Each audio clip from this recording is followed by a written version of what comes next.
Hi, you're listening to This Is Not Your Practice Life. I'm your host, Macie Renae, and we are going on a journey together, my friends. I'm a certified life and emotional intelligence coach. And if you really want to step into your highest self, there are a few non-negotiables you're going to have to learn, and I am just the person to help you do it. No matter your past, I'm here to help you create a more fulfilling future. So stick around with me. Not only will I teach you how to navigate your brain's daily mind drama, but I'll help you actually understand your mind, your emotions, why you do the things you do, and why others do the things they do. Most importantly, I'll help you build the self-awareness skills to create whatever results you want. It's never too late to change the trajectory of your life. After all, this is not your practice life. Good morning. Welcome back to another episode of This Is Not Your Practice Life podcast. I'm Macie Renae, and I am so excited that you're joining me this morning. If you're brand new here, welcome to the podcast. I hope that you get everything that you came for and more. Just a PS and a heads up, a lot of people like to go back to the beginning because the episodes build upon each other. You don't have to do that, but I have heard from around the block for a lot of people that it is helpful. So I just wanted to offer that to you. Real quickly, before we get into today's episode, I want to remind you that you can still enroll in the hybrid experience. This is a brand new program that is starting the first week in April. You get to do one-on-one coaching with me. You get to be in a group, to have group coaching with your peers, and then we're going to wrap it all up in a beautiful bow. I almost said that wrong. Bowl. In a beautiful bow. And we are going to go on a retreat together at the end in September to beautiful 30A, Florida, which if you don't know where that is, a lot of people are like, what's 30A? And it's basically like a stretch of highway from Destin to Panama City Beach, but it's gorgeous. The architecture is gorgeous. It's known to be like a family beach town. It's just stunning and luxurious. I go every summer for vacation. This year will be my third year going with my best friend and her family. And so we're actually going down in June, which is so exciting. And then I'll be going back with any of my clients that are going to be in the hybrid experience. So I'm really excited. There's a lot of things I have up my sleeve for that to make it just the most amazing experience. You will be so excited if you are in that program or still planning to join that program. I actually had one of my clients say a few weeks ago, because she's wanting to gather the money to be in it before enrollment closes. And she was like, I hate when I hear you talk about it on the podcast or when you post about it because I want my spot.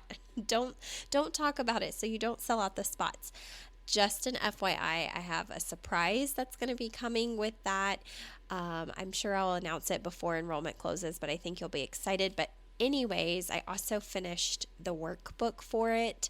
That was such a labor of love. It took me months.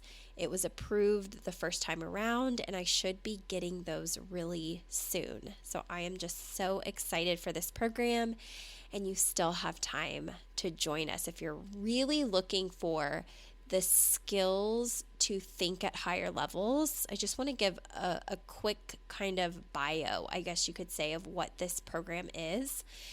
It's learning how to think like the people who know how to get what they want.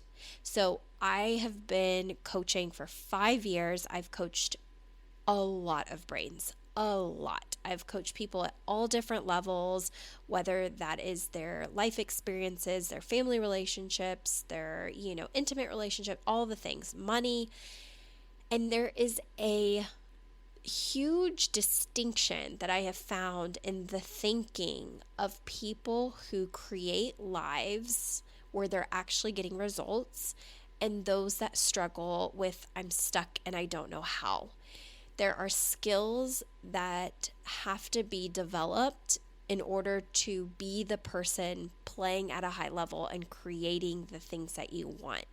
And I have been really observant of those things for the last few years and looking at the things when I'm one-on-one coaching with my clients, the skills that they're missing the most, that they need the most. And I've basically taken all of the things that I've seen and put them, the most important things, into the hybrid experience. And so you're going to be held at a much higher caliber. You're going to learn how to think at a much higher caliber. You're going to learn emotional awareness and resilience much deeper than you do within the podcast or any other program I have. It's going to be like an intensive, and it's just going to be an amazing experience. So if you have questions, reach out, schedule a consult. I'd love to talk to you about it. All right.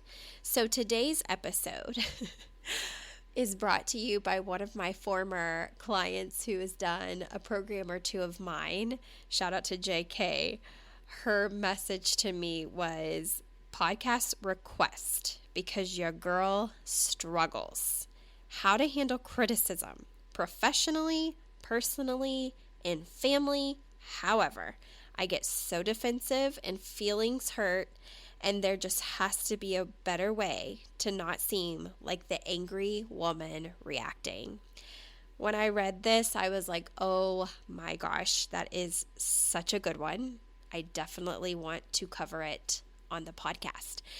And as I was, looking up different definitions on my phone and thinking about this and how I wanted to present it to you guys, it was funny because my brain was kind of like, feedback that I get myself is you don't handle criticism very well, right? Whenever someone is criticizing, I don't take it very well. I think that also when I have criticism that I've given in the past, people haven't received it well. And I think if you're listening to the podcast, you're probably like, yeah, I don't like when people criticize me. And I really dug deeply in my brain to try and figure out why. Why is our reaction so defensive and negative to criticism? And then my light bulb went off and I started looking up some definitions and realized that there is a reason why this feels so bad. So there's a few different angles that I'm going to take this podcast, but stay with me because I think that you'll find it very valuable. So the first thing that I want to share, I've brought this up on my phone, is the definition and just synonyms. So, words that are similar for anybody who's maybe not here in the US. Words that mean similar things to criticism. Okay, because I realize that there are people that listen to this podcast all over the world, speak multiple languages, and I try to break my podcast down for it to be inclusive to anyone that is listening. So, the definition of criticism is the expression of disapproval of someone or something based on perceived faults or mistakes. Just take in that key word right there. The expression of disapproval of someone or something based on perceived faults or mistakes. So the things that people are criticizing you on is their perception, meaning if you've been around this podcast, been listening for a while, perception is our own thought. So if someone has a thought about something you're doing or saying or how you're showing up, and it's from their perception, and they have a feeling that comes after that thought. They feel the need to take action and tell you about yourself because of their perception, because of their thought, and then that creates a result. And sometimes that result that they get is you overreacting, or you reacting at all, or you being defensive or upset, and vice versa. So, similar words to criticism. I want to tell you the importance of this in looking at this definition. And this is all on Google, by the way. Criticism, the similar words are also condemnation, disapproval, scolding, abuse. Very, very interesting, right? Nitpicking, slamming. Let me find another one. Smearing. Okay, so those are major words. And I think when you hear any of them, you would feel kind of icky, right? Because criticism ultimately means disapproval. It can come off, I guess, as abuse, right? Scolding, nitpicking. And we don't like how any of those things feel. So I just want you to bottle that up of what criticism really means based on the actual definition and how it would feel to you to be scolded, right? Abused, nitpicked on, okay? Doesn't feel good, disapproved of, okay? Now, I'm going to bring up the definition of feedback, because when I was looking at criticism, the immediate light bulb that went off in my head was like, is criticism feedback? And then I got to thinking, and I'm like, I don't think that criticism is feedback, but I think that a lot of people who criticize other people say, I'm just giving you feedback, right? And that is the way that they think about it, and it makes them feel better. It makes them feel like they're doing something good by criticizing, okay? But here's what's so interesting. The definition of feedback is different than criticism. So I'm going to read it to you, and I'm going to also show you the similar words to that. Feedback is information about reactions to a product, a person's performance of a task, etc., which is used as a basis for improvement. Okay, so feedback helps people actually improve. Words that are similar to that are response, reaction, opinion, judgment. It can be judgment, right? Assessment. Now, it does also say that there's critique and criticism here, so I can see why people who quote unquote criticize are like, I'm just giving you feedback. But what I found very interesting about looking at the similar words is that it doesn't come off as, what's the word I'm looking for? The word that I'm looking for is like abrupt, but not abrupt, if that makes sense. It doesn't come off as harsh, I guess is the word that I'm looking for. It still feels like you're going to maybe not love feedback that you're given, but it doesn't come across as those big words that criticism also meant, like abuse, for instance, right? Or disapproval, or basically like you're really doing something wrong in my eyes. So it's different. Now, the third thing that I want to bring to you is that I after I looked at this, was like, let's look at what constructive criticism means, because I guarantee you that even that shows up differently. And so here is what I found interesting when Googling constructive criticism definition. It says constructive criticism is a feedback method that offers specific, actionable recommendations. Good constructive feedback facilitates positive outcomes and creates a positive environment. Do you feel the differences in those three things? So basically, you've got criticism where it feels like an attack, and you have feedback, which can go one of two ways depending how you're approached. But then you have the constructive criticism, which really means it's a method in which you approach someone where you're very specific and you give actionable recommendations, and it facilitates positive outcomes and a positive environment. So here is what I want to tell you from the coaching kind of perspective, or self-awareness, emotional intelligence perspective with this, is that we live in a society where many people are not aware of themselves. They think differently, right? I'm not saying that they're right or wrong. I'm saying that they think very differently, and they don't have a lot of self-awareness. They don't have a ton of emotional control. You're here listening to the podcast because it actually matters to you to grow as an individual in some way, shape, or form. and you have found my podcast or other people's self-help podcasts to do that. You're taking the time actively to learn about yourself and your brain and how your brain works and your emotions and how that makes you show up in the world. But there are also a lot of people in the world who aren't doing this stuff.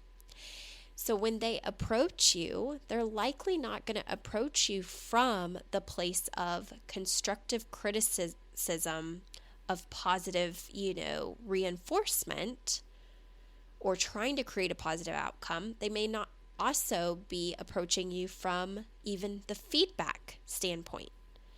They may be approaching you from criticism because they don't have awareness or know how to read a room or interpersonal relationship skills or empathy skills.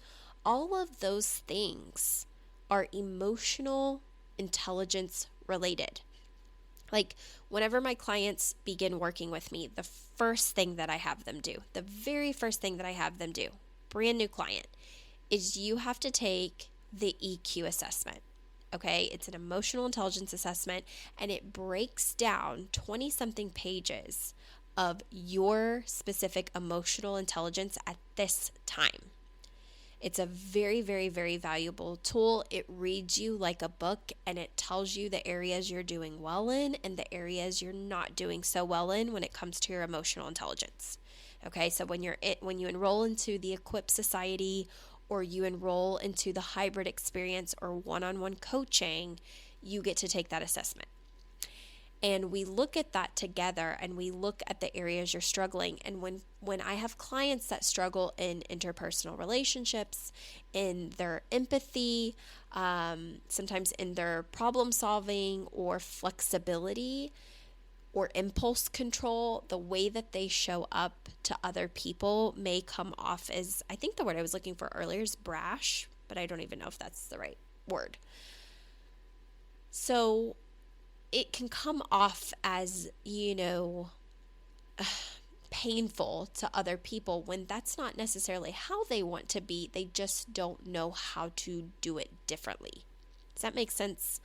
So when you're in a work environment, or your family or your friends or your partner come and they critique you in some way or give you feedback in some way, what work you can be doing is really ask, what place is this coming from?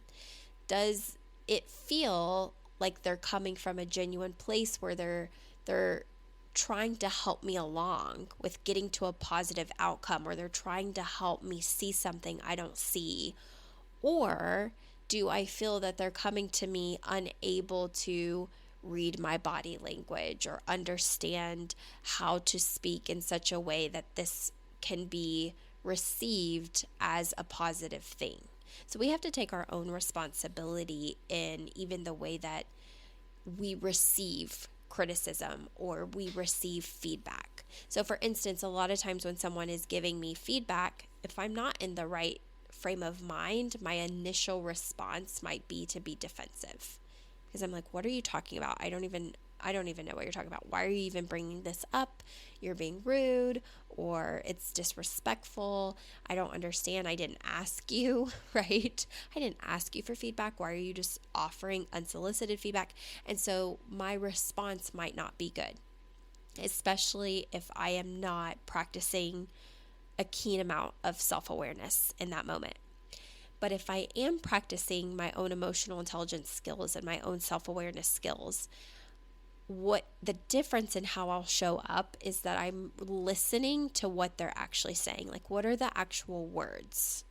Like their delivery might not be good because maybe they don't know how. Like they don't have the emotional intelligence to deliver it in a constructive, positive way where it feels like it's for the good of everybody. That's essentially what constructive criticism is. It's kind of like I see this thing and I'm going to point it out, but it's not an attack. It's really because I see something that can really help you be better.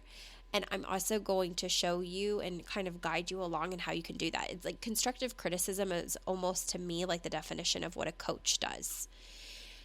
In a sense, right? Because a coach isn't an advice giver. Like a client has to be empowered to look at their own mind and look at their self and look inside of themselves, their self-awareness, right? And learn how to make decisions that are going to move them forward. And a coach isn't helping them decide per se. They're just looking at their brain with them and saying, here's what I see. And sometimes, it hasn't ever been with my clients, but I've seen other people receive coaching who really feel defensive about the coaching that they're getting because it'll feel to them like a personal attack, where they'll think that it's this negative thing, like you're telling me I'm wrong, or you're invalidating me. And so sometimes the way to get the best outcome or result from any kind of feedback or criticism in general that people might be offering is actually listening to the words that they're saying and asking yourself, do I agree with any of it? Do I believe any of this? Because all of that is your choice. Just because someone gives you feedback or criticism or constructive criticism doesn't mean that you believe that it's true, right? But the opportunity for growth there, whenever you're not reactionary and you're not defensive, is that you really get to hear what someone's saying if you give yourself that space and say, is there improvement for me here? Is there a lesson for me to learn here? Right? It's kind of like putting your ego to the side enough to absorb the information and the words that are being shared with you. And I'm not saying that it won't be challenging, because again, if the person giving you the feedback or criticism or constructive criticism doesn't have their own kind of awareness or isn't doing this kind of work themselves, it can come off very strong. And it may immediately make your brain feel like it has to go into fight or flight to protect you. But I think also what stems from having to go into fight or flight, or your body going into fight or flight without you, is when you're not practicing enough of the emotionally having your own back.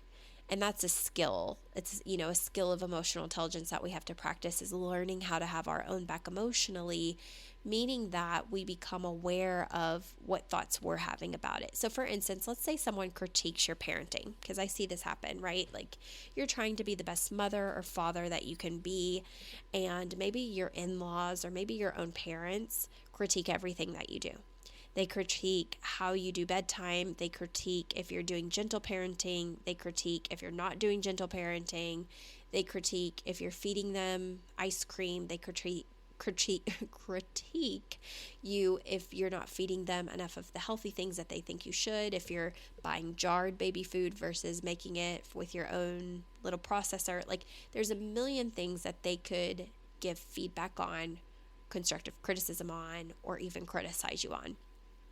And I think what tends to happen is our brain has this autopilot mechanism where we go into defense as self-protection and it's almost like it triggers the underlying beliefs that we have. So maybe, like, for instance, here's the example I'm going to give you.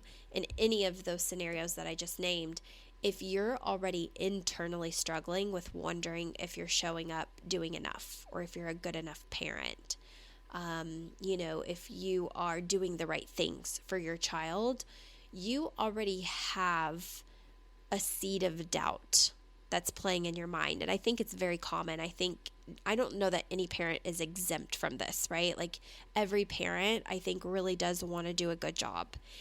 And I think every parent struggles to know if they're doing a good job sometimes. And so you already have this seed of, am I screwing them up? Am I messing up their life? Are they going to need 20 years of therapy after I get done raising them? Like all of the things. I hear it from my clients, right? Like I hear it from family members, from friends. There's that seed of doubt. So when another person comes along with a critique or criticism or feedback, it triggers what's actually happening. The reason that we become defensive and shut down and our feelings get hurt is because likely it energetically matches with the seed of doubt.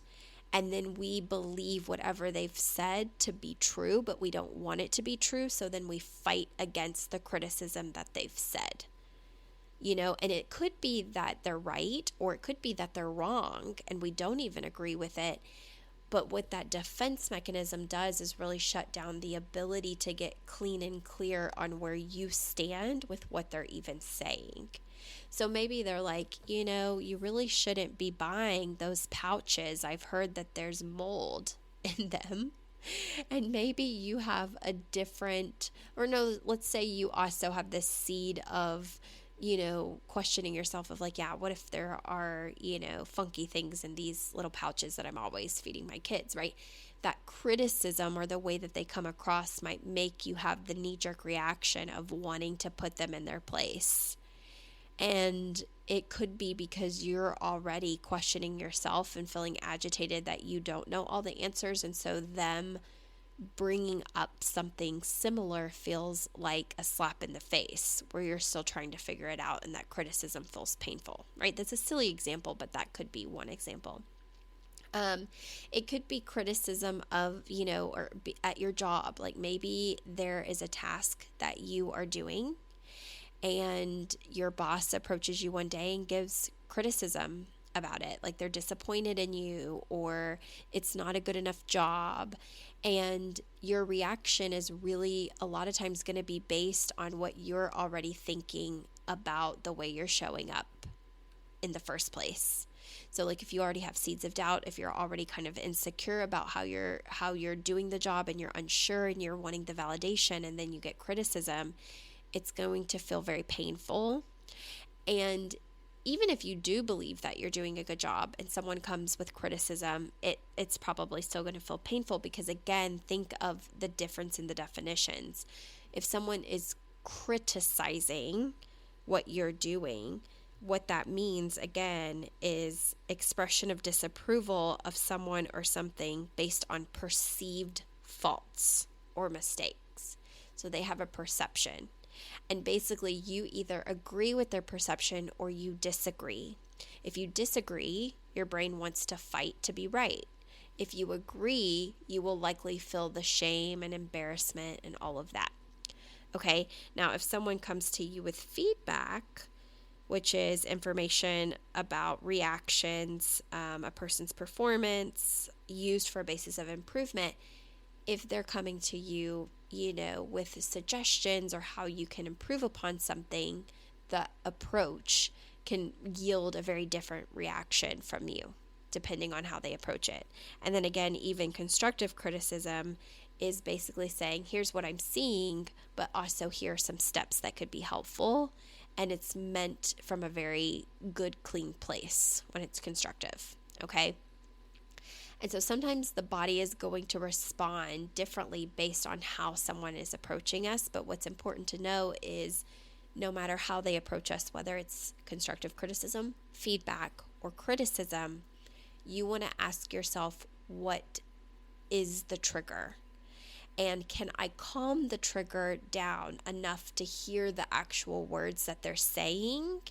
And can I analyze if the words they're saying, if I agree with them and think parts of them are true, or do I feel like some parts are not true?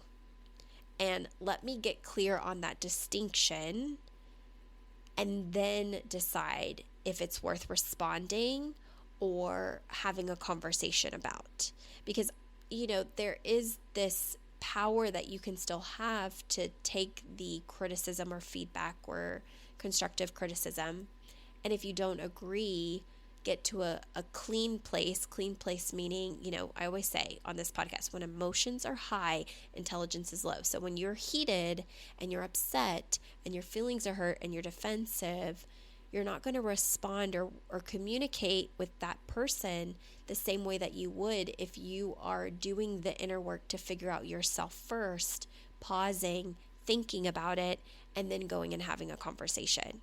So I think one of the most powerful things that we can do when we're getting feedback or criticism is to be a great listener, no matter how painful it is, and to be managing our emotions, aka having our own back as we're feeling the emotions without being reactionary, which means on your EQ assessment, you would need to have great impulse control. Okay. But if you have that great impulse control, you're going to be able to pull yourself together, right? Listen to the words that are being said. And even if your body is like, I don't agree, I don't agree, I don't agree, you don't become reactionary until you calm your system down first. You think about it, you analyze it, and then you go back and say, hey, I totally hear you on blah, blah, blah. I think, I have thought about this for, a little bit, and I can totally see how, and maybe you have a few things you agree with, and then a few things that you don't. And so maybe it's like, I don't see the same thing here. Can you explain a little bit more about that? Or can you tell me a little bit more about why you feel that way?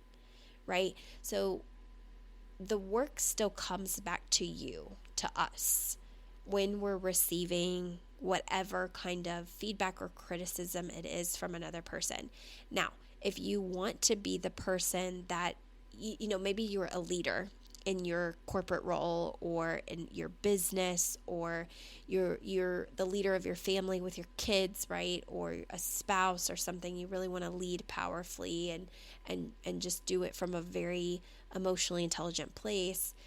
Really take in these definitions.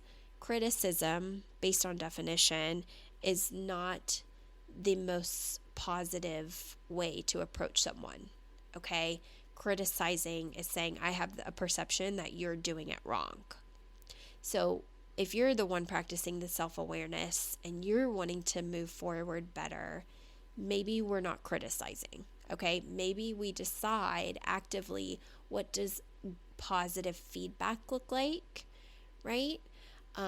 What does it mean to be able to give someone feedback? And again, remember that it's sharing maybe an opinion or an observation or an interpretation of something that you're seeing, but it's used for the basis of improvement.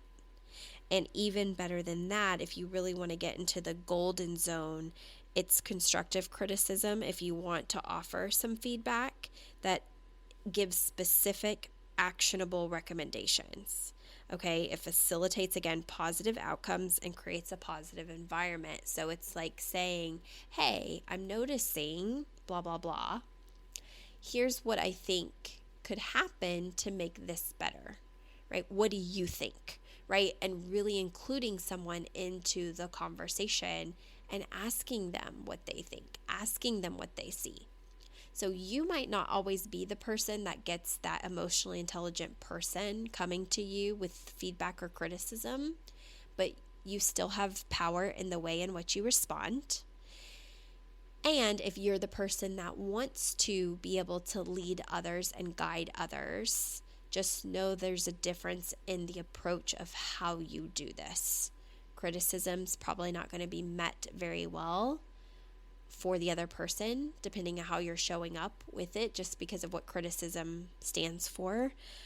And so you want to ask yourself, how can I make this constructive, where they feel like they have a fighting chance at a positive outcome, and I'm going to be the one to help them see it as much as possible, or give them feedback that is going to ultimately lead to a positive outcome. Okay, so that's kind of the difference. I hope that it helps you.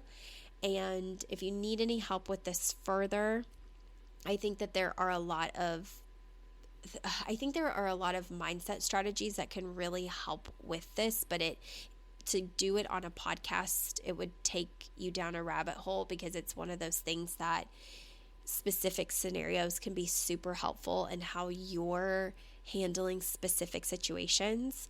So that's why coaching can be so beneficial, because it's one thing to listen to concepts on the podcast and feel like you have them down. But what I hear 100% of the time from clients that go from podcast listeners to clients is they always say to me, and it makes me laugh, but I understand exactly what they're saying. They're always like, coaching is nothing like your podcast. It is nothing like the podcast. And I'm like, yes, you're right, because you go from listening and thinking you are absorbing as much information as possible, and you really may be, but coaching goes from the basics of the listening into implementation. And implementation is a whole entire other skill. Like, it's a completely different skill to go from listening to actually implementing with your own life circumstances, with your own life examples, with your own responses. And so basically we zoom in on your brain and exactly what your brain is doing. And then you get way more transformation because you have someone, basically, me with a magnifying glass looking at how your brain is actually operating. And so you might know these things from listening to the podcast, but not how to implement them. And that is why coaching can be so valuable, but it's also why it feels so hard, because a lot of people beat themselves up. They're like, I know this. I've heard you say it a million times on the podcast. I should know this. But I always tell them, give yourself grace. Just because you know it doesn't mean you actually know how to implement it. Implementation is a completely different skill. And when you're implementing, you're actually committing to change. You're not just listening like la-di-da. You're actually implementing on a whole different level. And it starts to crack other portions of your life open that you didn't even recognize needed some work or some help. And so in that way, coaching can feel much more challenging than, driving in the car and listening to my voice. It's a whole different experience. So anyways, if you need any help, feel free to reach out. You can schedule a consult at any time. And again, if you want to join the hybrid experience, please, you can go to MacieRenae.com, read it over, read what it's about. If you have more questions, email or get in contact with me. And I look forward to speaking with you next week. Have a great week, you guys. Bye-bye. Hey there. Thank you so much for joining me on today's episode of This Is Not Your Practice Life podcast. If you'd like to connect on social media, you can find me on both Instagram and Facebook at Macie Renae Coaching. And if you want to stay up to date on all of my offers, announcements, and inspirational emails, you can join my email list at MacieRenae.com. In addition, if there's a way that I can further support you in your coaching journey, you can schedule a free 60-minute consult at MacieRenae.com anytime you want, so we can discuss the best options for you. I look forward to seeing you next week, and I hope you have an amazing day. Bye.